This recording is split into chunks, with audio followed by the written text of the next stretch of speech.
قرآن مجید کے بارے حضور اکرم اسلام صلی اللہ علیہ وآلہ وسلم ارشاد فرماتے ہیں کہ ان ھذا القرآن هو النور المبین، کہ بے شک یہ قرآن نمایاں روشنی ہے، نور مبین ہے، والحبل المتین، اور مضبوط رسی ہے، والعروۃ الوثقی، اور محکم وسیلہ ہے، والدرجۃ العلیٰ، بلند ترین مرتبہ ہے۔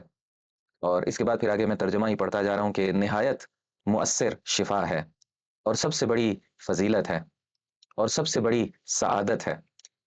جو اس کے ذریعے روشنی طلب کرے اللہ اسے منور کرتا ہے، جس نے اپنے امور کو اس سے مربوط کیا اللہ نے اسے محفوظ رکھا۔ اب یہ اس سے پہلے والا جو جملہ ہے، جو اس کے ذریعے روشنی طلب کرے اللہ اسے منور کرتا ہے، تو اس سے مراد وہ روشنی ہے کہ جس میں فتنہ ہو یا تاریکی ہو، یا ہمیں سمجھ نہیں آ رہی ہو کہ ہمارا کیا موقف بنتا ہے، ہمیں کیا کرنا چاہیے، حالات ایسے ہوں، تو اس میں جب بھی کبھی انسان حتیٰ کہ کسی چوراہے پہ بھی جا کے کھڑا ہوتا ہے اور سوچ رہا ہوتا ہے کہ میں یہاں سے کون سا رستہ انتخاب کروں، لیکن ہر طرف اندھیرا ہے، اسے کہیں کچھ دکھائی نہیں دے رہا ہے، وہاں پہ ایک بہت زیادہ روشنی، ایک سورج طلوع ہو جائے اچانک سے، تو انسان کتنا خوش ہوگا کہ ہاں مجھے اب سارے رستے نظر آ رہے ہیں، پتہ چل رہا ہے کہ میں نے کس رستے پہ جانا ہے، کون سا صحیح ہے اور کون سے رستے صحیح نہیں ہے، تو وہ وہاں سے صحیح والے رستے کو چن سکتا ہے۔ تو یہ روشنی بہت کام دیتی ہے۔ رستے میں کھائی ہے، کنواں ہے، کوئی گڑھا ہے، اندھیرا ہے تو نہیں نظر آئے گا، انسان گر سکتا ہے، لیکن اگر وہاں پہ روشنی ہوگی تو نظر آئے گا اور انسان اس سے بچ کے گزر جائے گا۔ قرآن مجید روشنی ہے۔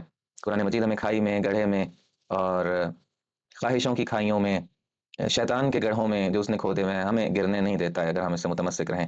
تو وہی اگلا جملہ کہ جو اس سے متمسک رہا اللہ نے اسے نجات دی، اور جس نے اس کے احکام کو نہ چھوڑا اللہ نے اسے عزت دی، اور جس نے قرآن سے شفا طلب کی اللہ نے اسے شفا دی۔ روحانی بیماریاں ہیں اس کے لیے بھی شفا ہے، حتیٰ کہ جسمانی بیماریوں میں بھی اس کی تاثیر ہوتی ہے۔ کوئی مریض ہو، اس کے پاس بار بار بیٹھ کے سورہ فاتحہ کی تلاوت کی جائے، تو روایت کے اندر ملتا ہے کہ اگر کسی کے پاس 70 مرتبہ سورہ فاتحہ کی تلاوت کی جائے، اگر وہ مردہ ہو، مر چکا ہو، اور اٹھ کے بیٹھ جائے تو تعجب نہ کریں۔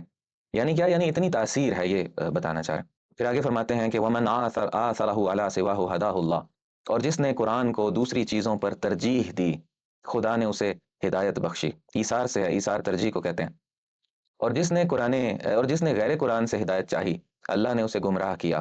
غیر قرآن یہاں پہ اہل بیت مراد نہیں ہے، معصومین علیہ السلام مراد نہیں ہے، چونکہ حدیث ثقلین بتا رہی ہے کہ قرآن و اہل بیت ایک ہی ساتھ ہیں۔ جب قرآن کی بات ہو رہی ہے تو اہل بیت ساتھ ہی ہیں۔ غیر قرآن سے مراد وہ ہیں کہ جو غیر اہل بیت بھی ہیں۔ دوبارہ میں اس جملے کو پڑھتا ہوں کہ اور جس نے غیر قرآن سے ہدایت چاہی اللہ نے اسے گمراہ کیا، چونکہ اہل بیت اطہار علیہ السلام کی ہدایت قرآن سے ہٹ کے نہیں ہے۔ آگے پڑھتے ہیں، اور جس نے اسے اپنا شعار اور لازمہ قرار دیا اللہ نے اسے سعادت بخشی، اور جس نے اسے اپنا وہ امام بنایا جس کی وہ پیروی کرتا ہے، اور اپنی وہ پناہ گاہ بنایا جس کی طرف وہ رجوع کرتا ہے، تو اللہ تعالیٰ اسے نعمتوں والی جنت اور سکون کی زندگی سے نوازے گا۔ تفسیر امام حسن عسکری علیہ السلام، اور اسی طریقے سے بہار الانوار سے یہ روایت یہاں پہ لائی گئی ہے۔